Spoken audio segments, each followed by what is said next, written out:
नमस्कार, स्वागत है आपका न्यूज 18 बिहार झारखंड के डिजिटल लाइव में। मैं हूं रजनीश कुमार। पिछले कई दिनों से शिक्षा विभाग के एसीएस के पाठक को लेकर चर्चा गर्म है। क्या के पाठक विभाग में लौटेंगे कि नहीं, क्योंकि उन्होंने जिस प्रकार से फॉर्म 202 भरने के बाद ये लिख दिया था कि अपने प्रभार का मैं स्वतः परित्याग करता हूं। इसके बाद अलग अलग तरीके से चर्चा होने लगी। किसी ने कहा वो इस्तीफा दे दिए, किसी ने कहा वो स्वतः परित्याग किए हैं, किसी ने कहा कि अब वो लौट कर नहीं आएंगे। लेकिन इस बीच न्यूज 18 ने सबसे बड़ी जानकारी दी है। दर्शकों को जानना जरूरी है, क्योंकि के पाठक 6 महीने के भीतर जिस प्रकार से सुर्खियां बटोरे हैं, यानी बिहार की आम से लेकर खास के बीच ये चर्चा का विषय बन गए हैं। के पाठक के एक्शन रिएक्शन, तमाम जो उनका स्टैंड होता है, वो खुद इसको लेकर जाने जाते हैं। और कल रात 10 बजे के आसपास जो सूचना मिली, वो सबसे बड़ी सूचना है कि के पाठक एक बार फिर से 30 जनवरी तक के लिए लीव एप्लीकेशन डाल दिया है। यानी के पाठक ने छुट्टी की अवधि बढ़ा दी है और 30 जनवरी तक वो अब सरकारी पद पर या शिक्षा विभाग के एसीएस पद पर छुट्टी में रहेंगे। सामान्य प्रशासन विभाग को उन्होंने बतौर पत्र भी लिख दिया है। हालांकि आज सामान्य प्रशासन विभाग या पूरी सरकारी कार्यालय आज बंद है, क्योंकि आज गुरु नानक जयंती है। और के पाठक को लेकर लगातार चर्चा चल रही थी, क्योंकि जिस प्रकार से उन्होंने फॉर्म 202 भरा था और जो छुट्टी का एप्लीकेशन दिया था, उसके मुताबिक 16 तारीख के बाद कार्यालय वो आएंगे कि नहीं, ये चर्चा चल रही थी। लेकिन जो फॉर्म 202 है, उसको लेकर भी तरह तरह के एक्सपर्ट ने ये चर्चा की थी कि ये तो सामान्य प्रक्रिया है। और हमने उस वक्त भी कहा था कि ये सामान्य प्रक्रिया जरूर है, लेकिन जो वरीय आईएएस अधिकारी, जो खासकर प्रधान सचिव, सचिव या अपर मुख्य सचिव के पद पर होते हैं, वो प्रभार पत्र ही भरते हैं या सीधा प्रभार पत्र भरने के बाद जो प्रभार है उसको अपने अधिकारी यानी जूनियर जो अधिकारी होते हैं उनको हैंड ओवर करते हैं, या जो समकक्ष होते हैं उनको हैंड ओवर करते हैं। यहां पर के पाठक ने फॉर्म 202 भर दिया था।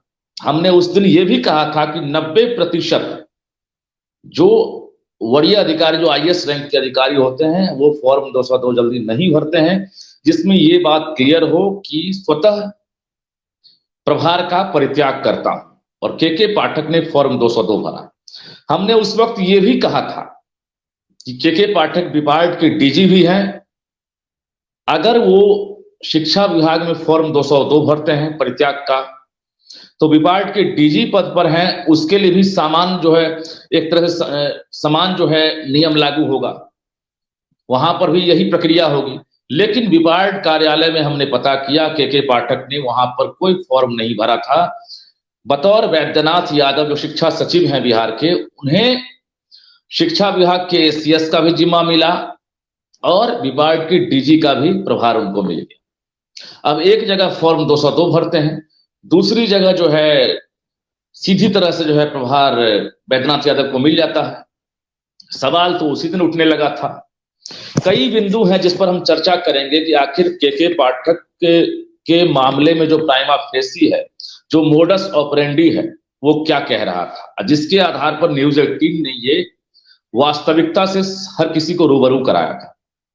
और अब जो खबरें सामने आई है, इसके मुताबिक अब के पाठक का शिक्षा विभाग से मोह भंग हो गया है। इसके कई वजह हैं जिसको लेकर आप इस चीज को करीब से समझ भी सकते हैं कि आखिर कैसे मोह भंग हुआ है। हम पॉइंट टू पॉइंट आपको समझाएंगे कि आखिर यहां पर और यहां पर के पाठक ये चाह रहे थे, ये नहीं हुआ। यहां पर के पाठक नहीं नजर आए, वो दिखे। यहां पर उनकी चर्चा तक नहीं हुई। तो टोटल हम पॉइंट बताएंगे, लेकिन आपको बता दें कि अब 30 जनवरी तक के पाठक आपको शिक्षा विभाग के एसीएस की कुर्सी पर आपको नजर नहीं आएंगे। इस बीच दूसरी भी खबर आ रही है कि सरकारी स्तर पर, मुख्यमंत्री नीतीश कुमार के स्तर पर के पाठक को मनाने में अधिकारी जुटे रहे, उनके संज्ञान में पूरा मामला था। मुख्य सचिव आमिर सुबहानी से लेकर खुद सीएम नीतीश कुमार को यह जानकारी थी, क्योंकि जिस प्रकार से गांधी मैदान में नियुक्ति पत्र वितरण समारोह हुआ था और हर किसी को ज्ञात है कि नियुक्ति पत्र वितरण समारोह में विभाग के प्रमुख छुट्टी पर थे। अब आप अंदाजा लगा लीजिए कि 13 तारीख को जिस प्रकार से गांधी मैदान में भव्य समारोह का आयोजन हुआ था और विभाग के प्रमुख उसमें नहीं थे, तो कुल मिलाकर ये उसी वक्त क्लियर हो गया था। उसकी तस्वीर भी आपको हम बताते हैं जो हमने गौर किया और बहुत सारे अधिकारियों ने भी गौर किया। अब रही बात कि के पाठक अगर 30 जनवरी तक छुट्टी पर हैं तो इस बीच सरकार की क्या तैयारी है, तो हम उस तैयारी का भी खुलासा करेंगे। तैयारी ये है कि एसीएस जवाबदेह पद होता है, शिक्षा विभाग का मंत्री के एक तरह से समकक्ष का प्रशासनिक पद होता है, जिसकी स्वीकृति मिलने के बाद ही कोई आदेश लागू होता है। अब इस पद के प्रभार में रहने से शिक्षा विभाग की जो कार्यशैली है, जो क्रियाकलाप है, उस पर असर ना पड़े, इसको लेकर सरकार के स्तर से अब बड़ी तैयारी शुरू कर दी गई है। तैयारी ये है कि अगले 48 घंटे के भीतर सरकार ने एक प्लान भी तैयार करके रख लिया है कि अब के पाठक की जगह पर दूसरे एसीएस की पोस्टिंग भी कर दी जाए, जिसको लेकर जितने भी नाम अब तक जगजाहिर हुए हैं उनमें से कोई नाम नहीं है जिसे सरकार ने फाइनल किया है। उन नामों में से ये कोई नाम नहीं है जिसकी चर्चा अब तक हो चुकी है कि ये बन रहे हैं एसीएस, वो बनेंगे एसीएस, ऐसा कुछ नहीं।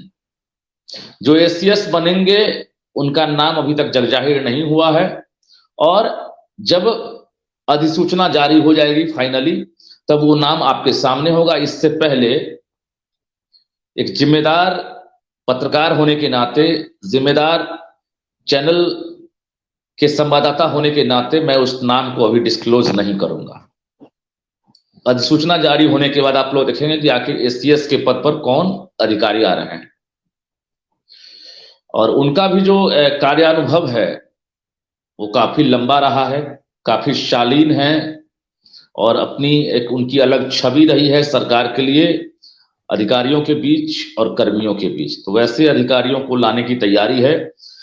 के पाठक के विकल्प में सरकार ने बहुत नाम की तलाश की, कई ने हाथ खड़े कर दिए कि फिलहाल अभी हम ज्वाइन करने की स्थिति में नहीं है, क्योंकि जो लाइन के पाठक ने खींच दी है उस लाइन को पार करना शायद थोड़ा सा मुश्किल तो दिखता ही है, एक बड़ी चुनौती भी होगी नए अधिकारी के लिए। उस लाइन तक भी पहुंचना समझिए आसान नहीं, क्योंकि एसीएस पद क्या होता है ये आम से लेकर खास तक के बीच शायद पिछले 6 महीने 7 महीने में जो पता चला वो शायद जनता को नहीं मालूम था कि एसीएस भी कोई पोस्ट होता है। जो अच्छे काम हुए हैं उसकी चर्चा करना कहीं से गलत नहीं है, हम कोई परहेज नहीं करेंगे। जो अच्छे काम हुए हैं उसकी चर्चा होनी चाहिए, जहां पर विरोधाभास हुआ वो भी जगजाहिर हुआ। अब रही बात कि के पाठक 30 जनवरी तक नहीं आएंगे। 30 जनवरी तक अगर नहीं आते हैं, इस बीच सरकार ने एक्शन प्लान तैयार कर लिया है कि अब इनकी पोस्टिंग होगी, वो भी आप लोग इंतजार करेंगे। न्यूज 18 ने सबसे पहले जानकारी दी थी कि ये सामान्य फॉर्म 202 भरने का मतलब सामान्य प्रक्रिया जरूर है, लेकिन कंडीशन सामान्य नहीं दिख रहा। ये जो कंडीशन है ये फिलहाल ऐसे समय में के पाठक ने फॉर्म 202 भरा है जब बिहार का सबसे बड़ा नौकरी वाला उत्सव गांधी मैदान में मनाया जा रहा था। बिहार के तकरीबन 15 से 16 जिले में भी कार्यक्रम का आयोजन हुआ था और वहां पर भी के पाठक एक तरह से वीडियो कॉन्फ्रेंसिंग के जरिए नजर आ रहे थे पिछली बहाली में।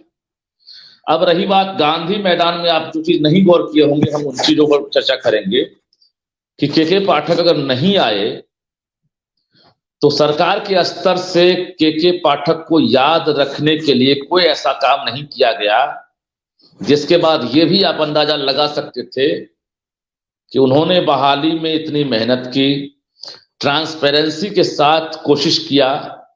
भले सवाल तो उठते रहेंगे, जब भी कोई बड़ा काम होगा तो सवाल तो उठेगा, ये गड़बड़ी हुई, वो गड़बड़ी हुई, लेकिन जो चीजें दिख रही है,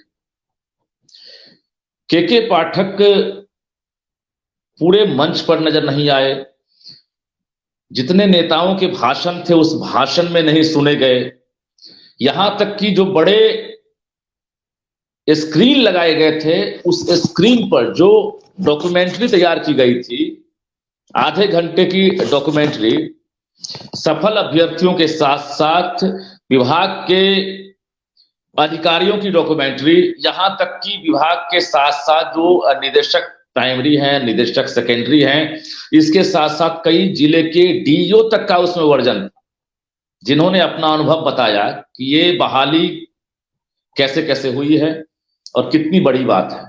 लेकिन जो शुरू से अंत तक खड़ा रहा और एक बड़ा कारवां, एक काफिला तैयार किया, उस आदमी का गांधी मैदान में चर्चा तक नहीं हुआ। और उसकी चर्चा नहीं हुई, डॉक्यूमेंट्री में तस्वीरें नहीं दिखी, के पाठक के वीडियो जो हैं, ऐसे तो नहीं है कि अब हमारे पास आपके पास नहीं है या विभाग के पास नहीं हो। के पाठक के पास कैमरा शूट करने के लिए नहीं गए होंगे, लेकिन के पाठक के निरीक्षण के जितने फुटेज हैं वो भी अगर कहीं पर दिख जाता तो लगता कि हाँ, के पाठक ने काम किया, वो भी नहीं था। वहां पर भी एक चर्चा शुरू हो गई थी, कई एक्सपर्ट ने इस पर भी चर्चा की कि हाँ, के पाठक इसमें कहीं दिख नहीं रहे। तो आप समझ सकते हैं कि वहां पर भी लग रहा था कि हाँ, के पाठक भुलाए जा रहे हैं। और नाराजगी की बात हमने कही थी, के पाठक नाराज होकर इतना बड़ा स्टेप उठाए हैं, इसमें कोई तो मत नहीं है। के पाठक खुश होकर गए हैं, के पाठक बिल्कुल नाराज होकर गए हैं। फॉर्म 202 भरे हैं। ये लंबी छुट्टी का एप्लीकेशन था। हमने पहले ही कहा कि अब तक 20 दिन से पहले छुट्टी लेने वाले जो भी अधिकारी हैं, हमने कई वरीय आईएएस से बात किया, उन्होंने कहा कि हम इस फॉर्म का उपयोग जल्दी नहीं करते। के पाठक ने महज 8 दिन की छुट्टी पहले दफे में ली थी, अब भले ही एक्सटेंशन की खबर आ रही है। अब सामान्य प्रशासन विभाग को उन्होंने पत्र लिखा। आज सामान्य प्रशासन विभाग कार्यालय बंद रहा, आज वो चिट्ठी हमारे आपके बीच नहीं। कल कार्यालय खुलने के बाद उम्मीद रखिए कि वो चिट्ठी भी आपके सामने होगी और विभाग के अधिकारियों के बीच भी वो पत्र होगा कि के पाठक ने सामान्य प्रशासन विभाग को पत्र लिख दिया था कि 30 जनवरी तक वो छुट्टी चाहते हैं। अब रही बात कि के पाठक के नहीं रहने से कितना असर हो रहा है, तो मैं आपको बता दूं, बिहार में शिक्षकों की बहाली हुई। 1,22,000 के एवज में दूसरे फेज में 96,000 लगभग जो शिक्षक हैं वो उनका चयन किया गया, चयनित हुए। नियुक्ति पत्र भी मिल गया। जो तदर्थ नियुक्ति पत्र है खुद मुख्यमंत्री ने बांटा, जिले के जिला शिक्षा पदाधिकारी, जिलाधिकारी और प्रभारी मंत्रियों ने बांटा। अब पोस्टिंग को लेकर एक कैलेंडर था, जिस प्रकार से परीक्षा से लेकर रिजल्ट को लेकर बीपीएससी ने तैयारी की थी, तो के पाठक ने भी एक कैलेंडर जारी कर रखा था पहले ही कि फलाने तारीख से काउंसलिंग, फलाने तारीख से ज्वाइनिंग, फलाने तारीख से स्कूलों में पोस्टिंग, ये तमाम चीजें जो है कैलेंडर के आधार पर तैयार की गई थी। अब लग रहा है कि कैलेंडर की तारीख भी अधिकारी भूलते जा रहे हैं। 15 जनवरी से जो तदर्थ नियुक्ति पत्र पाने वाले जो शिक्षक बन चुके नवनियुक्त शिक्षक हैं, जो अभ्यर्थी थे, उनको स्कूल अलॉट किया जाना था। 2 दिन बाद भी स्कूल अलॉट को लेकर अब तक सॉफ्टवेयर काम नहीं किया, रैंडमाइजेशन नहीं हुआ। जिले के जिला शिक्षा पदाधिकारी जो है वहां से सूची भेज दिए स्कूलों का। यहां पर जो एक कमेटी है जो रैंडमाइजेशन करती है, उस कमेटी में 4 अधिकारी होते हैं, डिप्टी डायरेक्टर रैंक के। वो अब किसका इंतजार कर रहे हैं ये भी कहना मुश्किल है, लेकिन ये क्लियर हो गया है के पाठक के नहीं रहने से जो व्यवस्था है उस पर व्यापक असर पड़ने लगा है। अभी व्यवस्था बेपटरी नहीं हुई है, लेकिन इसका जो साइड इफेक्ट है वो अभी से ही देखने को मिल रहा है। और जिस प्रकार से हम मीडिया कर्मी हैं, हमें 12-13 साल हो गए शिक्षा विभाग का कवरेज करते हुए, एजुकेशन बीट में रिपोर्टिंग करते हुए, लेकिन पिछले 6 महीने 7 महीने में जितना पत्र शिक्षा विभाग ने जारी कर दिया, शायद किसी भी डिपार्टमेंट में इतना पत्राचार और पत्र जारी नहीं हुआ। एसीएस के पाठक के नाम से पत्र हो, माध्यमिक निदेशक कन्हैया प्रसाद के नाम से पत्र हो, निदेशक प्रशासन सुबोध चौधरी के नाम से पत्र हो, या मिथिलेश मिश्रा जो प्राइमरी डायरेक्टर हैं उनके सिग्नेचर का पत्र हो, ये तो लगातार जारी हो ही रहा था। मिड डे मील डायरेक्टर के नाम से पत्र जारी हो रहा था। इसके अलावा जिला शिक्षा पदाधिकारी, जिला कार्यक्रम पदाधिकारी लगातार पत्र जारी कर रहे थे। ऐसा लग रहा था कि एक साथ 5 से 6 पत्र एक दिन में शिक्षा विभाग का व्हाट्सएप पर गिर रहा। अब उसमें से जो है सबसे बड़ी खबर कौन सी है? हर खबर बड़ी होती है, जो आदेश होता है, जो एक्शन होता है, जो रिएक्शन होता है, लेकिन हम उस वक्त मजबूर हो जाते थे इसमें से बड़ी खबर कौन है जिसको हम सिलेक्ट करें और सबसे पहले हम ब्रेक करें। तो ये दौर हमने देखा पिछले 7 महीने में। लेकिन पिछले 9 तारीख से अब तक ठंड को लेकर जिलाधिकारी के आदेश के अलावा शिक्षा विभाग से ऐसा अब तक कोई भी पत्र नहीं जारी हुआ जिसकी हम चर्चा कर सकें, डिबेट कर सकें, ब्रेकिंग न्यूज चला सकें कि शिक्षा विभाग ने ये काम शुरू किया, ये आदेश जारी किया। आप गौर किए होंगे ठंड को लेकर लगातार सवाल उठते रहे कि 9 से 5 स्कूल जो है वो चलाना ना सिर्फ गैर संवैधानिक है बल्कि अमानवीय है। इसको लेकर एमएलसी से लेकर एमएलए हो, अधिकारी हो, सभी दबी जुबान से विरोध कर रहे थे। एमएलए एमएलसी ने तो राजभवन तक का दौरा कर लिया, सीएम नीतीश कुमार के पास चले गए। लेकिन के पाठक का आदेश नहीं पलट सका। के पाठक ने जो स्कूलों की टाइमिंग जारी कर दी थी वो टाइमिंग आज भी वही है। भले ही अब जिला अधिकारी के द्वारा जो आदेश जारी किए जा रहे हैं उसमें भीषण शीतलहर को देखते हुए स्कूलों की टाइमिंग में बदलाव किए जा रहे हैं, छोटे बच्चों की छुट्टी कर दी गई है। लेकिन गुरुजी को कहां राहत है? जो टीचर अभी स्कूल में हैं उनको राहत कहां है? अभी ये सवाल तो लगातार उठेगा ही, क्योंकि टीचर जो हैं वो भी इंसान हैं। और अगर 9 से 5 अगर कोई स्कूल में टीचर पढ़ाते हैं, हर स्कूल में अलाव की व्यवस्था तो हो नहीं सकती है। इस ठंड में कई किलोमीटर सफर करना पड़ता है। ठंड में किसी की जान जा सकती है, दुर्घटना के शिकार हो सकते हैं। बच्चों की उपस्थिति पर असर पड़ रहा है अगर सीनियर क्लास के ही बच्चे स्कूल आ रहे हैं। लेकिन क्या लग रहा है कि उपस्थिति पर तो असर पड़ेगा ही। टेम्परेचर जैसे ही डाउन होगा, जब जनजीवन अस्त व्यस्त होगा, तो जो उपस्थिति है उस पर ऑटोमेटिक जो है असर पड़ेगा ही। इस बीच अगर शिक्षक स्कूल जा रहे हैं तो नेचुरल है कि उनकी परेशानी बढ़ी है। बावजूद के पाठक का आदेश नहीं बदलाया, जबकि के पाठक छुट्टी पर हैं। प्रभार में एसीएस वैद्यनाथ यादव हैं। चाहते तो स्कूलों की टाइमिंग प्रभारी एसीएस वैद्यनाथ यादव छेड़छाड़ करके बदल सकते थे, लेकिन के पाठक का आदेश अब तक नहीं पलटा है। और वही टाइमिंग है शिक्षकों के लिए भी और एक तरह से स्कूलों के लिए भी।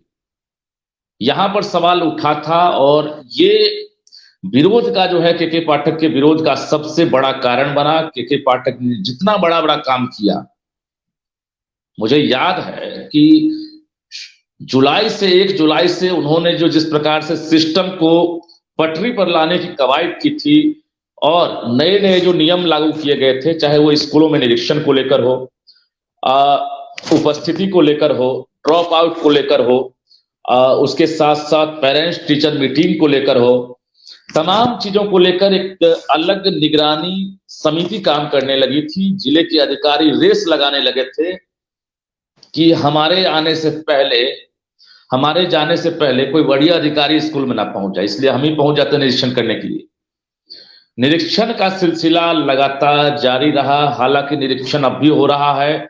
यहां तक कि जो निदेशक हैं सचिवालय से जो कम निकलते होंगे बाहर, महीना 2 महीना 3 महीना 6 महीना साल भर पर जो निकलते होंगे, उन्हें भी सचिवालय छोड़कर जिलों में जो है भ्रमण करने का एक तरह से आदेश दे दिया गया था। वो लगातार निरीक्षण कर रहे थे। 4-5 जिला, 6 जिला, 2 प्रमंडल, 3 प्रमंडल लोगों को आवंटित कर दिया गया था। तो ये सब बदलाव देखकर ऐसा लगा था कि शैक्षणिक क्रांति जो है जरूर आ गई है। कुछ चीजें ऐसी है जिसका विरोध हुआ, हमने पहले ही कहा, छुट्टी कैलेंडर को लेकर हो, पर्व त्योहार में छुट्टी कटौती को लेकर हो, और उसके साथ साथ शिक्षक संघ की मान्यता को लेकर, पत्राचार को लेकर।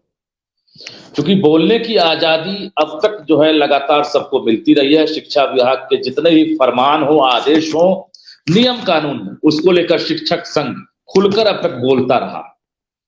के पाठक के रीजन में पिछले 3 महीने से कोई भी शिक्षक नेता अगर बोलते थे, किसी भी तरह के बयान पर वो लाइक और कमेंट करते थे, तो उनके फोटो जो है स्नैपशॉट लेकर शिक्षा विभाग का कंट्रोल रूम संबंधित जिला के जिला शिक्षा पदाधिकारी को फॉरवर्ड कर देते थे, और ये फलाना जिला के टीचर है, इनके फेसबुक का अकाउंट ये है, इनको आप जांच करने के दौरान, जांचोपरांत अगर सही पाए जाते हैं, इनके वेतन पर रोक लगाने का काम करें। अगर ज्यादा लग रहा है कि इन्होंने गुनाह बड़ा किया है, तो आप सस्पेंड कर दें। तो ये सब चीज कहीं ना कहीं ऐसा लग रहा था कि प्रायोगिक नहीं है, और इसको लेकर शिक्षक संघ हो, शिक्षक नेता हो या एमएलसी हो, तमाम लोग विरोध करते रहे। के पाठक के 100 में से 80% जो काम है,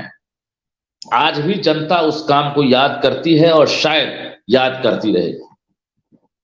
हम स्कूल की रिपोर्टिंग करते रहे, कॉलेज की रिपोर्टिंग करते रहे, शिक्षकों का हाल दिखाते रहे, लेकिन पिछले 7 महीने में जितनी रिपोर्टिंग शिक्षा विभाग में हमने की और जितनी खबरें हमने दिखाई, वजह एक ही था, एक्शन।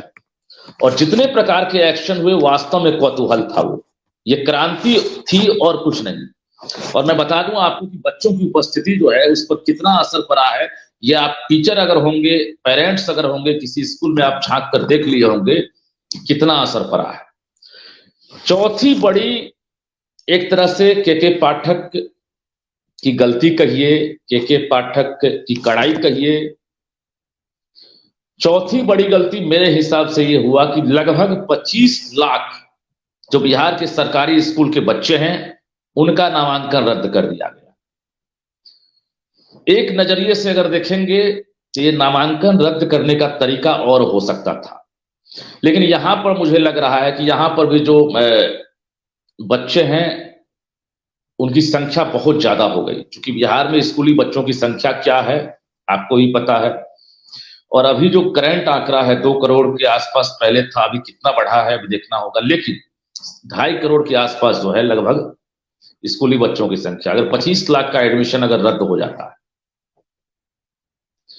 तो 25 लाख का अगर एडमिशन रद्द हो जाता है, तो आप समझ सकते हैं कि इसमें शक के आधार पर तकरीबन 50% बच्चों का नामांकन रद्द किया गया, जो लगातार 3 दिनों तक स्कूल से एब्सेंट रहे बिना किसी वजह के, बिना किसी कारण के। हालांकि एक ऑप्शन दिया गया था कि आप पेरेंट्स अगर हैं, आपके बच्चों का अगर 3 दिनों से ऊपर की अगर अनुपस्थिति है, तो आप एफिडेविट के जरिए ये साबित करें कि बच्चा आपका किस कारण से स्कूल से गायब रहा, अनुपस्थित रहा है, क्या वो इसी स्कूल में पढ़ता है सरकारी में, ना कि किसी निजी स्कूल में पढ़ता है। जब एफिडेविट नहीं दिया जाता था, उसके बाद बच्चों का नाम काट दिया जाता था। इस प्रकार से ये भी शैक्षणिक क्रांति कहिए, एक्शन था और कड़ाई थी। 25 लाख बच्चे नामांकन से वंचित हो गए। अब वो कहाँ नाम लिखाएंगे, इसकी भी हम पड़ताल करेंगे। लेकिन आपको बता दें कि 2-3 चीज जो है के पाठक का एक तरह से विरोध का कारण बना। जिस प्रकार से वो निरीक्षण कर रहे थे, कोई भी सचिवालय में बैठा अधिकारी शायद जिलों का भ्रमण करे, ये अपने आप में बड़ी बात होती है। के पाठक लगातार अगर निकलते थे, तो आज इस प्रमंडल में, कल उस प्रमंडल में, आज इस जिले में, कल उस जिले में। आखिरकार जो नवनियुक्त टीचर हैं, उनके दिल में वो राज करने लगे। इसकी बड़ी वजह यह भी है कि महिला को स्कूटी के लिए प्रशिक्षण देने लगे, और उनके आदेश के बाद आज महिलाएं जो है स्कूटी भी सीख रही है। स्कूल में ज्वाइनिंग के साथ पहले मंथ का वेतन जो है आ गया। मुझे याद है कि प्रान नंबर नौकरी लगने के बाद 6 महीने 7 महीने तक लग जाते थे प्रान नंबर जनरेट होने, और वेतन मिलने में तो नई नौकरी में 2 साल 3 साल लग जाते थे बिहार में। कभी अलॉटमेंट नहीं है, कभी डिपार्टमेंटल अभी पेज फंस गया है, नई नौकरी है, वेरिफिकेशन में टाइम लग रहा है। यहां पर अगर आप 15 दिन ही स्कूल में पढ़ाए हैं तो आपको 15 दिन का वेतन दे दिया गया। ये भी एक रिवोल्यूशनल स्टेज था, ये भी एक शैक्षणिक क्रांति थी। तो ये सब चीज जो अच्छे चीज हैं उसकी चर्चा होनी चाहिए, क्योंकि अब जो स्थिति बन गई है, ये मैसेज जरूर जाने लगा है के पाठक के हटने के बाद क्या शिक्षा व्यवस्था बेपटरी हो जाएगी, क्या शिक्षक फिर से जो है अपने मन से स्कूल आएंगे। तो ये तमाम सवाल जनता पूछ रही है, और जनता इसलिए पूछ रही है क्योंकि 7 महीने में जो बदलाव हुआ उस बदलाव को आप इनकार नहीं कर सकते हैं। भले कड़ाई हुई, लेकिन कड़ाई का कितना इम्पैक्ट हुआ और कितना इसका सामाजिक बदलाव का एक मैसेज आया, यह भी आप देख सकते हैं। दूसरी बड़ी बात यह है कि 15 किलोमीटर तक देखिए, जो आदेश का विरोध हुआ और जो लग रहा है कि व्यवहारिक नहीं, उस चीज की हम चर्चा करते हैं। 15 किलोमीटर के भीतर में आपको जो है किराए का मकान लेना है। अगर आप 15 किलोमीटर से दूर रहते हैं तो आप सोच लीजिए आपको कहां नौकरी करनी है।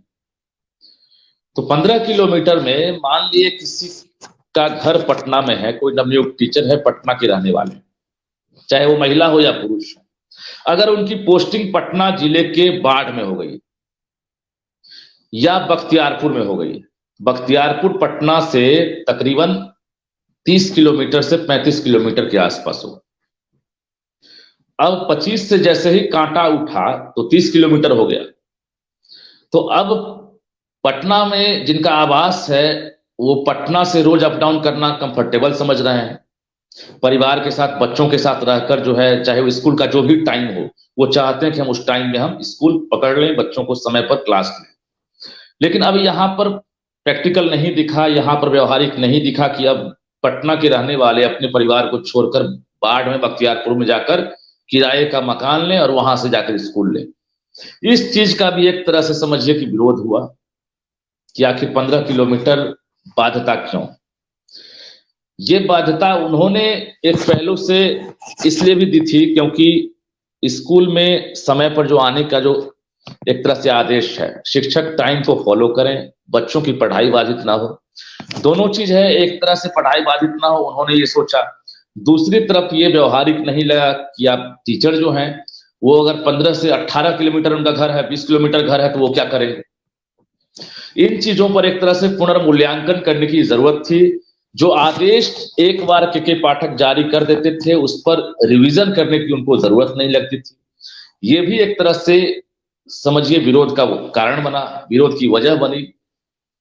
क्योंकि क्या होता है कि ह्यूमैनिटी के तौर पर भी आप जो है इस चीज को आप जरूर फुलफिल कर सकते हैं कि आप टीचर हैं या अधिकारी हैं, ह्यूमैनिटी ग्राउंड पर भी जो है आपको इस चीज को फॉलो करना होगा कि जो आदेश जारी हुआ है क्या ये सबके लिए सहूलियत वाला है कि नहीं। इन चीजों को नहीं देखा गया। मैं आज इनकार नहीं कर रहा हूं, जो काम हुए, मैंने कहा 80% काम के पाठक ने जो किया वो लोगों के सर आंखों पर है, आज हर जुबान पर है, चाहे वो एक्शन हो या रिएक्शन हो, इंस्पेक्शन हो या सस्पेंशन हो, ये तमाम चीजें जो है लगातार देखने को मिली। लेकिन पूरी प्रक्रिया जैसे जैसे न्यूनतम तापमान में गिरावट आने लगी, ऐसा लग रहा है कि के पाठक के दिए आदेश भी अब ठंडे बस्ते में जाने लगे। 15 जनवरी से स्कूलों में पोस्टिंग की बात हो रही थी, अब समझ लीजिए कि 15 जनवरी में पोस्टिंग नहीं हो शुरू हो सकी। जो रैंडमाइजेशन प्रक्रिया है उसका क्या होगा पता नहीं। अब लोगों को यह भी लग रहा है कि पाठक अगर नहीं ज्वाइन कर रहे हैं, नए एससीएस अगर ज्वाइन करेंगे तो रैंडमाइजेशन कहीं खत्म ना हो जाए, फिर ये अधिकारी जो हैं अपने मन से जो है पोस्टिंग करें। यहां पर दो चीज देखने को मिला, अगर आप गौर करेंगे, हर चीज विरोध के लिए नहीं होता, अगर आप गौर करेंगे तो कोई सवाल नहीं उठा। अब तक मेरी नजर में कोई ऐसा केस नहीं आया कि सॉफ्टवेयर के जरिए पोस्टिंग और रैंडमाइजेशन प्रक्रिया के माध्यम से पोस्टिंग स्कूलों में, इसमें कोई अधिकारियों की मिलीभगत, सेटिंग गेटिंग, किसी प्रकार का खेल। कहने के लिए बहुत तरह की बात लोग करते हैं, लेकिन जो पूरी प्रक्रिया है उसको अगर आप गौर से देखेंगे, समझेंगे, तो ऐसा लगता है कि यहाँ पर ट्रांसपेरेंसी बरतने के लिए ऐसा सिस्टम अपनाया गया, रैंडमाइजेशन। वरना ये अब तक यही होता आया है। जो नियोजन इकाई थी, आप लोगों को याद होगा किस प्रकार से शिक्षक बहाल होते थे, जो आज तक सवालों के घेरे में है। दूसरी बड़ी बात है कि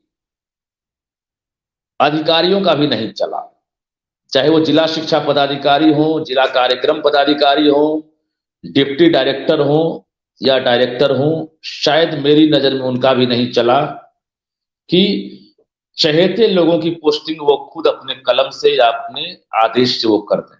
इसको लेकर जो सॉफ्टवेयर तैयार किया गया, उस सॉफ्टवेयर से ही पोस्टिंग हुई। ये भी बदलाव जो है, एक बड़ा बदलाव, एक रिवॉल्यूशन था। अब रैंडमाइजेशन क्या होगा, ये तो आने वाला वक्त ही बताएगा, क्योंकि पोस्टिंग प्रक्रिया शुरू नहीं हो सकी। 96,000 शिक्षक जो है वेटिंग फॉर पोस्टिंग है। अब 30 जनवरी तक जो है, एक तरह से समझिए के पाठक छुट्टी पर रहेंगे। इस बीच अगर नए एसीएस आते हैं, अब उनको वो पुरानी प्रक्रिया जो है भाता है कि नहीं, ये भी देखना होगा। हो सकता है कि वो और कुछ नया प्रयोग करना चाहें। तो ये प्रयोग करने का जो शिक्षा विभाग का जो प्रयोगशाला है, ये लगातार रहेगा। दूसरी बड़ी बात है, जो बिहार के नियोजित टीचर हैं, तकरीबन 3.5 लाख लगभग अब बच गए। 3.5 लाख नियोजित शिक्षक जो हैं, इनकी सक्षमता परीक्षा जो है, उसको लेकर बिहार बोर्ड को लेकर हमने पहले ही कहा था कि 2 महीने पहले कि बिहार बोर्ड को ही जिम्मा मिलेगा, जब कैबिनेट की मोहर नहीं लगी थी। कैबिनेट की मोहर के बाद भी हमने कहा था कि बिहार बोर्ड को ही जिम्मा मिलेगा, वो एजेंसी बीपीएससी नहीं हो सकता, वो बिहार बोर्ड होगा। वही हुआ। और मैं आज आपको बता रहा हूं कि अब इसको लेकर भी एक तरफ जहां आनंद किशोर जो बिहार बोर्ड के चेयरमैन हैं, वो तैयारी में जुट गए हैं कि सक्षमता परीक्षा, हम जितने टेंटेटिव डेट जो अब तक वायरल हुए हैं, जितनी चर्चाएं हुई है कि इस महीने में ली जाएगी, उस महीने में ली जाएगी, सारे चर्चाओं पर, कयास पर विराम लग जाएगा। आनंद किशोर ने जो मंथ रखा है, वो मंथ आपके लिए सरप्राइज होगा कि सक्षमता परीक्षा किस महीने होगी। ये हम बता देंगे, आज से कल तक आपको बता देंगे कि सक्षमता परीक्षा किस महीने में ली जाएगी और किस तारीख को परीक्षा शुरू होगी। क्योंकि उसकी प्रक्रिया भी इस बार नए सिरे से बदल रही है। आपने दक्षता परीक्षा दिया था, प्रक्रिया बदल रही है, लेकिन परीक्षा आसान होगी। परीक्षा में कहीं से आपको सवालों का जो ओल झोल है, फेहरिस्त है, वो आपको जो है उलझाएगा नहीं। हाँ, प्रक्रिया जरूर बदल रही है, ये हम इशारों में आपको बता रहे हैं, फिर हम बता देंगे। लेकिन सक्षमता परीक्षा को लेकर शिक्षा विभाग ने सूचना जारी कर दी कि बिहार बोर्ड को यह जिम्मा दिया जाता है। अब रही बात के पाठक के रीजन में, कैबिनेट में इस प्रस्ताव पर मुहर लगी। और आज भी बता दूं आपको कि के पाठक ने जिस प्रकार से नियमावली में चाहा, उसी प्रकार से नियमावली तैयार की गई। शिक्षकों से मत मांगे गए थे, शिक्षकों ने अपनी प्रतिक्रिया भी दी, चाहे वो पदनाम को लेकर हो या बाकी सुविधाओं को लेकर। यहां पर भी शिक्षकों का विरोध और उनकी नाराजगी जो है देखने को मिली। के पाठक ने उन नियमावली में कोई बदलाव नहीं किया, जो पहले से था उसमें, और उन्होंने कुछ और बिंदुओं पर जिस पर शिक्षकों का विरोध था, उसको उन्होंने ऐड जरूर कर दिया, लेकिन शिक्षकों की बात ना मानकर उस नियमावली पर मुहर लग गई। यहां पर भी जो टीचर है वो विरोध जता रहे हैं, चाहे वो पदनाम को लेकर हो। अब रही बात विशिष्ट शिक्षक, इसको लेकर लगातार जो है सुधार की गुंजाइश ऐसा नहीं है कि नहीं दिख रही है, लगातार लोग डिमांड कर रहे हैं। अब रही बात की के पाठक तो रिजिड थे, उन्होंने नाम नहीं बदला, और जो सुविधाएं थी, बहुत सारी चीजें हैं, जैसे सक्षमता परीक्षा के बाद जो नियोजित टीचर कार्यरत हैं, वो अगर परीक्षा देते हैं तो उनको 3 जिला दिया जाएगा मेरिट के आधार पर। अगर वो आते हैं तो पहला जिला, उससे कम नंबर लाते हैं तो सेकेंड जिला, उससे भी कम नंबर लाते हैं तो तीसरा जिला। यानी जहां पर पढ़ा रहे हैं उस स्कूल से उनका नाता टूट जाएगा। ये जो नियमावली है, उसके आधार पर बिहार बोर्ड जो अब एग्जाम ले गई, उसके आधार पर हम बता रहे हैं।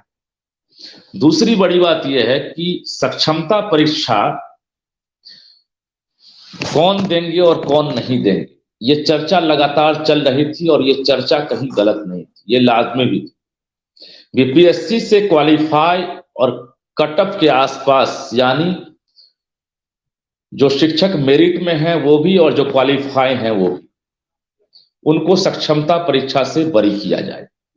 ये लगातार डिमांड भी हो रहा था और अधिकारियों की तरफ से अनौपचारिक रूप से इशारा भी दिया गया था। ऐन वक्त पर जब नियमावली आई, कैबिनेट में जब मोहर लगी, इन चीजों को गौन कर दिया गया। इससे एक बड़ा जो समूह है शिक्षकों का, उन्हें बड़ा झटका लगा है। माया मिली न राम, ऐसी स्थिति हो गई। बीपीएससी भी पास कर गए कठिन मेहनत करने के बाद।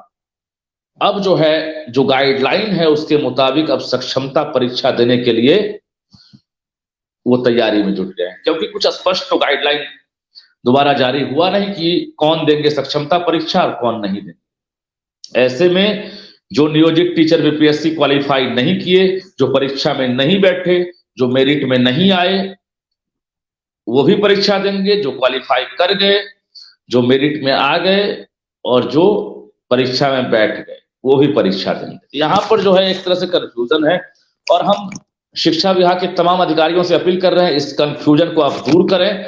इसलिए भी दूर करें क्योंकि अब परीक्षा तिथि की ही घोषणा होने वाली है सिलेबस के साथ साथ, और ऐसे में जो ट्रांसपेरेंसी आपके तरफ से बरती गई है, इसको लेकर भी उम्मीद करते हैं कि ट्रांसपेरेंसी होनी चाहिए।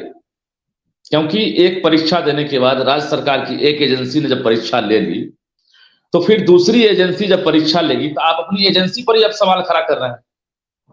बीपीएससी बिहार की सबसे बड़ी एजेंसी है जो अधिकारी से लेकर शिक्षक तक अब दे रही है, और एक एजेंसी एक शिक्षक को जो है मानक के स्तर से उसे पास मानती है, अपने परीक्षा में हर स्तर से उसे सफल मानती है। दूसरी एजेंसी फिर से उसी शिक्षक का अगर एग्जाम लेती है, परीक्षा लेती है, तो फिर दोनों एजेंसी में बड़ा कौन? ये सवाल तो हम पूछेंगे। कुल मिलाकर ये कहें के पाठक ने यहां पर भी कंसीडर नहीं किया। इन चीजों को अगर कंसीडर किए होते, देखिए जो चर्चा है, उन चर्चाओं पर विराम कब लगेगी ये कहना मुश्किल है, लेकिन ये फैक्टर हैं जो मास को प्रभावित किया है। एक तरफ 80% उनके अच्छे काम को लेकर जो है हम चर्चा कर रहे हैं, तो 20% ऐसे काम हैं जिसको लेकर विरोधाभास हो रहा है। कुल मिलाकर ये कहें कि अब 2 से 3 दिन इंतजार करना बहुत जरूरी हो जाएगा, क्योंकि के पाठक तो अब छुट्टी पर चले गए। क्या अब सरकार उनकी फाइनली छुट्टी कर देगी, इस तैयारी में सरकार है, या 30 तक सरकार वेट एंड वॉच करेगी? आगे चुनावी महीने आने वाले हैं, आचार संहिता लगने वाला है। इससे पहले जो शैक्षणिक क्रांति हुई है के पाठक ने किया हो या सरकार ने किया हो नौकरी देने का, उस क्रांति से हर कोई वाकिफ है। जो महरूम है वो भी इंतजार में है कि हम तीसरे फेज में बहाल हो ही जाएंगे। लेकिन जो बहाल हुए उनकी पोस्टिंग कब होगी?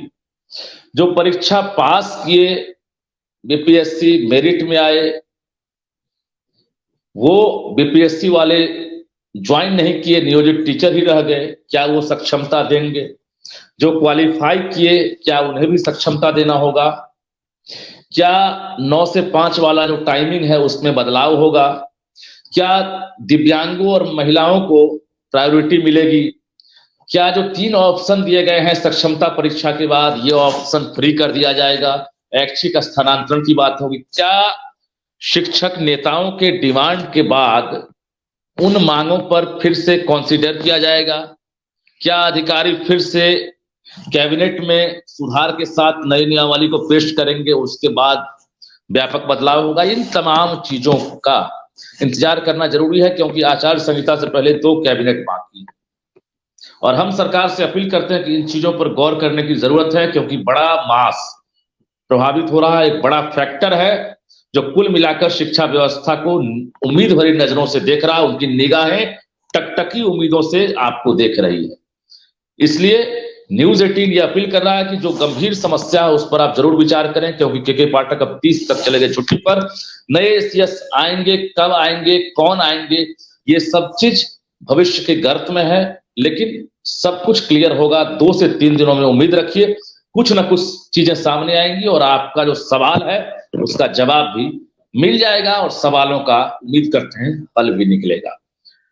तो के पाठक के विषय पर हम मुख्य बिंदुओं के साथ आपके साथ जुड़े थे और तमाम चीजों पर हम चर्चा किए, क्योंकि ये जनहित का मामला था। शिक्षा ऐसे ही जनहित का विषय होता है, हर कोई इससे जुड़ा होता है। और उम्मीद रखिए कि जो फैक्ट और जो ऑथेंटिक चीजें रहेंगी वो आपके बीच हम लेकर आएंगे, और फिर कुछ नया, फिर कुछ ताजा, फिर कुछ बड़ा अगर होने वाला है वो भी सुनाएंगे। तब तक के लिए दीजिए इजाजत। नमस्कार।